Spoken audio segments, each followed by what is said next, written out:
자, 이어서 월간 부동산 5월 회장 마지막 내용 화면으로 확인하시겠습니다. 윤석열 정부 GTX 확충 공약 속도 내나입니다. GTX입니다. 네. 우리 기존의 GTX에 따라서 집값이 요동친다라는 얘기까지 많이 했었고요. 네네. GTX A, B, C 노선을 1기라고 치면 맞습니다. 지금 윤석열 정부가 공약에서 또 최근에 인수해서 발표한 D, E, F를 2기라고 말할 수 있습니다. 네. 자, GTX 확충 운영 방안이 검토됐고 주요 내용이 나왔습니다. 그 내용 좀 한번 짚어주시죠. 일단 말씀하신 것처럼 사실 윤 대통령의 공약이 사실 GTX 노선 연장과 그다음에 신규 이 두 가지로 또 나눠볼 수 있겠는데 말씀한 것처럼 이제 1기와 2기로 이제 구분하면서 이야기를 하고 있습니다. 그래서 원희룡 교토부 장관이 취임하자마자 발표했던 것이 수도권 광역 급행철도 확충 통합계획 연구를 사실 이제 용역을 맡겼죠. 그러한 이유로는 공약에 나왔던 것처럼 수도권 출퇴근이 30분 이내로 또 1시간 이내로 되려고 그러면 GTX가 더 필요하다. 기존에 있는 A, B, C 가지고는 사실 부족하다라고 이제는 판단을 했다라고 보시면 되겠습니다. 현재 이제는 그 용역 사업 같은 경우에는 이제 12개월로 이제 계약일로 돼 있거든요. 그러면 그 안에서 이제 용역 결과가 나오게 되는데 사실 착공까지는 상당한 시간이 이제 걸릴 것으로 보고 있습니다. 그래서 원희룡 장관도 사실 이제 새로운 2기 GTX 같은 경우에는 예탁까지만 사실 목표로 하고 있다라고 얘기할 정도로 사실 착공은 사실 임기 내에 힘든 부분이라고 보시면 되겠습니다. 그래서 지금 나오고 있는 게 그러다 보니까 사실 아까도 말씀드린 것처럼 GTX A 같은 경우 공정률이 지금 30%밖에 안 되거든요. 그 정도로 사실 임기 내에서 사실 2기 GTX가 나오기는 좀 힘들다라고 보시면 되겠고 지금 DEF에 대한 지금 시장의 기대치가 굉장히 많아지고 있는데요. 이거에 대한 시장에 대한 분위기는 조금 더 이제 지켜보면서 좀 말씀을 드리도록 하겠습니다. 자, 그 평론가님한테 직접적으로 한번 여쭤볼게요. 네. 자, 지금 발표가 났어요. 네네. 그러면은 이 발표 내용에 따른 네. 과연 가장 큰 수혜지역이 어디라고 보십니까? 저는 일단 먼저 금방 질문하셨던 그 노선이 어디겠느냐를 먼저 좀 말씀드리겠는데 현실성 있는 노선으로. 예, 현기성 있는 노선이 현실성. 네. 예. 일단 AC 같은 경우에는 평택까지 연장이 그렇죠. 된다. 그러면은 두 라인이 평택까지 들어간다 그러면 평택은 당연히 평택 뒤집어질 것 같습니다. 네, 평택은 정말 뒤집어지죠. 그 다음에 D노선 같은 경우는 김포, 대장, 신림, 사당, 삼성 이어져서 팔당 라인까지 이어지게 되고요. 그 다음에 삼성에서 이제 분기가 됩니다. 이제 따로 이제 분기가 되면서 삼성, 수저, 광주, 여주까지 추가 연장이 되는 라인이 이제 추가가 되고 이노선 같은 경우에는 인천, 김포공항, 정릉, 구리, 남양주 라인으로 이제 흐르게 되고요. F노선 같은 경우에는 고양, 안산, 수원, 용인 하면서 이게 한 바퀴 돕니다. 하남, 의정부, 고양으로 다시 돌아오는 이제 순환선 형태로 지금 얘가 나오고 있거든요. 그래서 이렇게 본다 그러면 저는 평택도 그렇고요. 저는 여주. 예, 여주도 사실 굉장한 또 지금 여주 많이 올랐거든요. 예, 여주 올랐는데 아무래도 이제는 그 하이닉스 때문에 또 대한 수혜도 있고요. 그러다 보니까 제가 봤을 때 여주도 GTX의 최대 수혜 공간이 될 것이다라고 생각을 해봅니다. 우리 평론가께서 내용을 말씀하시면서 이제 평택하고 여주에 대한 어떤 수혜 지역을 말씀해 주셨어요. 이 수혜 지역까지 말씀은 이제 거기에 대한 실효성을 얘기할 텐데 우리 교수님께서는 일단 지금 GTX 확충에 대한 내용에 대해서 어떻게 생각하시면서 하시는지 또한 그거와 함께 이 노선에 따른 GTX 집값 굉장히 많이 끌어올리지 않았습니까? 향후에 이 집값을 끌어올 수 있는 지역은 어딜지 이 내용이 한번 얘기를 해주시죠. 그 GTX DF 2기가 착공이 되었을 때 부동산 가격이 어디서 어떻게 오를지는 전 잘 모르겠고 그 DEF가 언제 삽을 뜨게 될지도 지금 모르는 상황이잖아요.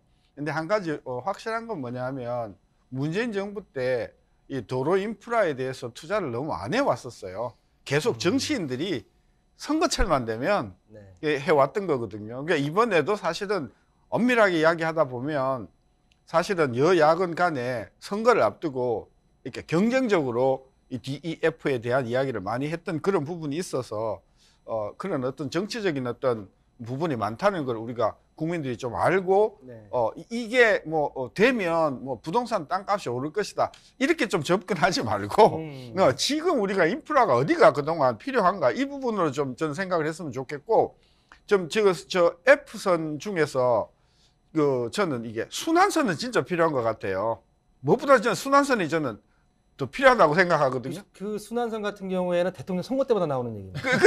그러니까 이거는 수요도 많단 말이에요. 저는 그 부분에 있어서 국민들이 어떤 그런 그 표 차원이 아니고 정치적인 어떤 차원이 아니고 국민의 생활 차원에서 저는 이게 좀 추진이 빨리 됐으면 좋겠다. 그런 면에서 윤석열 정부가 인프라가 그게 GTX가 됐든 뭐 다른 어떤 철도가 됐든 간에 투자를 하는 것은 저는 굉장히 바람직하다 생각을 하고요. 아까도 이야기했지만 실제로 이게 추진이 될 수 있을 것인가 하는 부분에 대해서는 삽을 떠봐야 하는 것이기 때문에 저는 우리 국민들이 특히 이 GTX 노선을 가지고 부동산 투자의 하나의 이 나침반으로 생각하고 접근하는 것은 저는 좀 금했으면 좋겠다.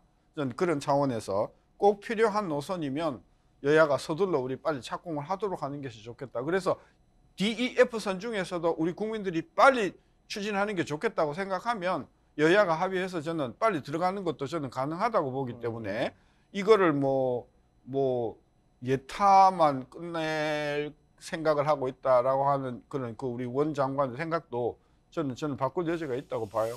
제가 알기로는 지금 GTX A, B, C 노선이 2010년도에 그 지방선거 때 그때 김문수 후보가 냈던 공약이 2011년도에 반영이 되면서 국토철도망 계획이 반영이 됐어요. 그게 2010년 11년도니까 그렇죠. 10년이 넘었어요. 그렇죠. B씨는 아직 착공도 안 했습니다. 자, 이제 제가 그 얘기예요. 그렇죠.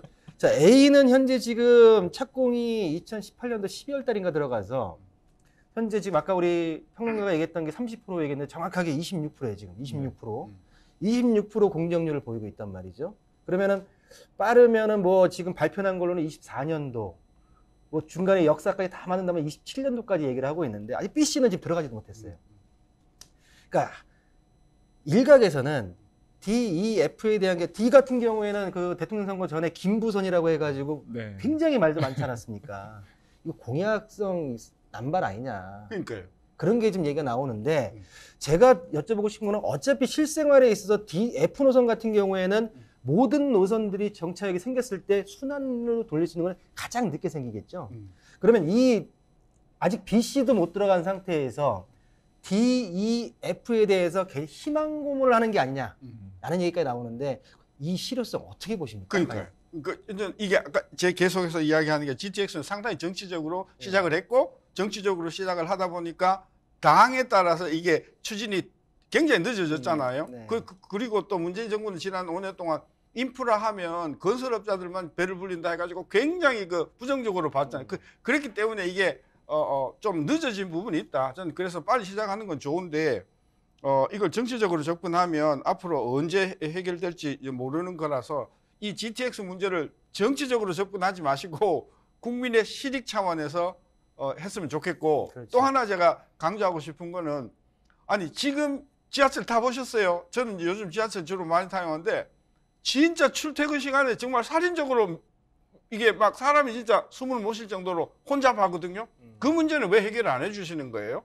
저는 그런 면에서 기존 지하철도 좀 상황 변화에 따라서 뭐 증폐를 하든지 좀 환경을 좀 개선하면서 이것도 같이 동시에 진행하는 게 좋다고 봐요. 좋은 의견이십니다. 이게 근데 현실을 무시 못하는 게 사실 GTX 이슈만 나오면 인근 부동산은 뭐 계속 들썩였던 그렇죠. 부분이 있습니다. 그래서 지금 일단 정치권에서 이슈를 꺼내놨고 아젠다를 꺼내놨기 때문에 뭐 현실을 무시할 수가 없어요. 인근 부동산 들썩일 가능성은 굉장히 크다라고 좀 생각을 해보겠고요. 그러다 보니까 원희룡 국토부 장관이 그런 비판에 대해서 이런 얘기를 했습니다.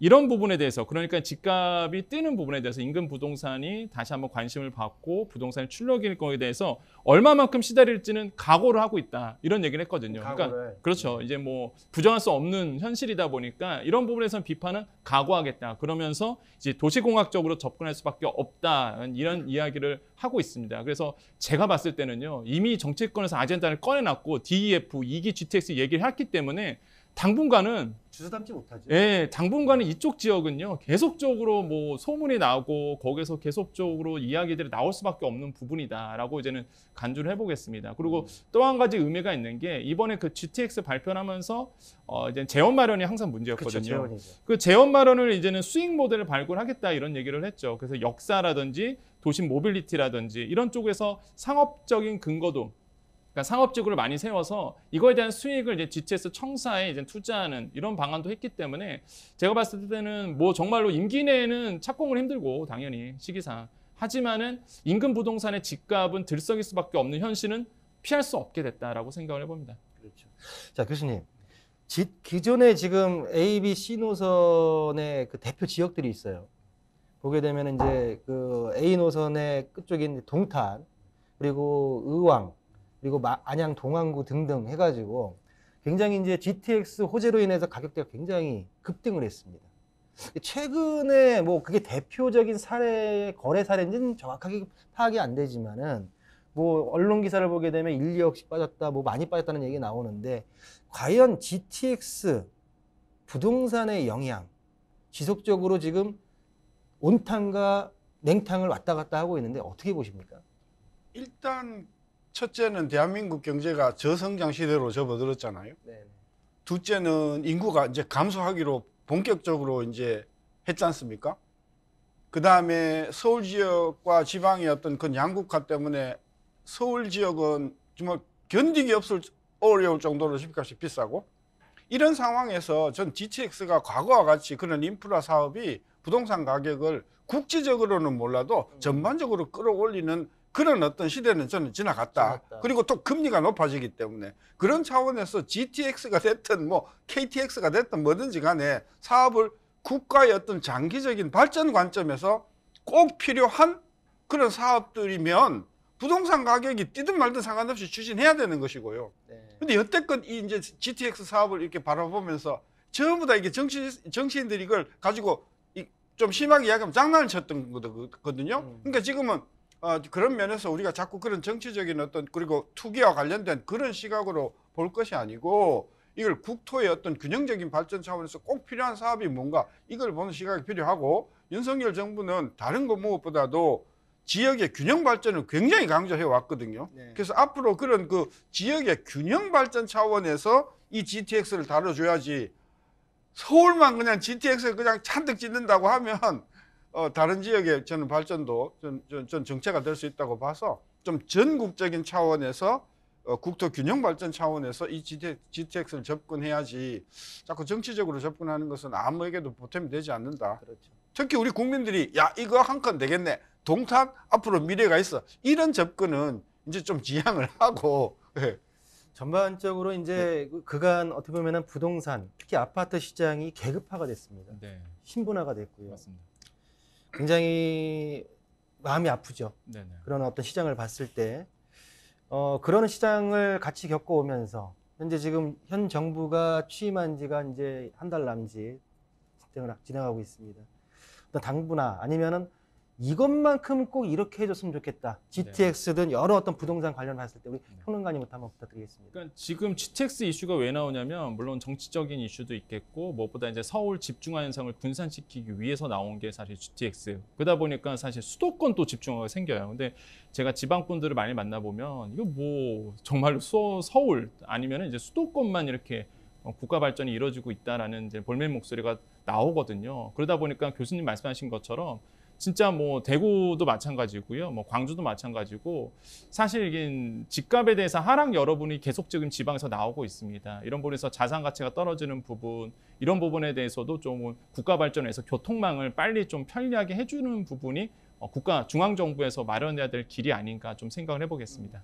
자, 우리 교수님께서도 아까 전에 이제 원희룡 장관께 분명히 연락하신다고 했으니까 그 월세에 대해서 추가적으로 어떤 이 국토 개발에 있어서의 어떤 균형 발전 한 말씀 어떤 일단 하시죠. 국토 뭐 균형 발전도 중요하고 아파트 250만 채 공급도 중요한데 그건 다 장기 프로젝트잖아요. 지금 우리 국민들이 당장 느끼는 불편은 뭐냐면 3억짜리 4억짜리 정말 얼마 안 되는 주택을 2채 갖고 있다고. 예? 종부세라든지 그죠? 이게 재산세가 지금 뭐 600, 700, 800, 1000씩 막 내잖아요. 이 부분은 저는 단칼에 저는 없앨 수 있다고 보기 때문에 무엇보다도 이게 비합리적으로 이 다주택자에 대한 중과세 제도는 저는 빨리 없애주는 게 좋겠다. 그래서 이 몇 채를 갖고 있냐 하는 게 중요한 게 아니라 얼마짜리를 갖고 있냐는 중심으로 저는 재산세가 저는 좀 재편돼 줘야 된다. 그래서 한 채를 갖고 있는데 그 한 채가 12억이지만 이제 15억, 20억 계속해서 면세 범위를 높여주면 저는 그건 굉장히 저는 불합리하다고 봐서 몇 채를 갖고 있냐가 중요한 게 아니고 얼마짜리를 갖고 있냐에 따라서 재산세가 물려지는 이런 합리적인 저는 부동산 체제로 빨리 바꿔주는 거는 저는 뭐 이 정부가 얼마든지 할 수 있다고 보기 때문에 그걸 저는 서둘러 해줬으면 알겠습니다. 좋겠습니다.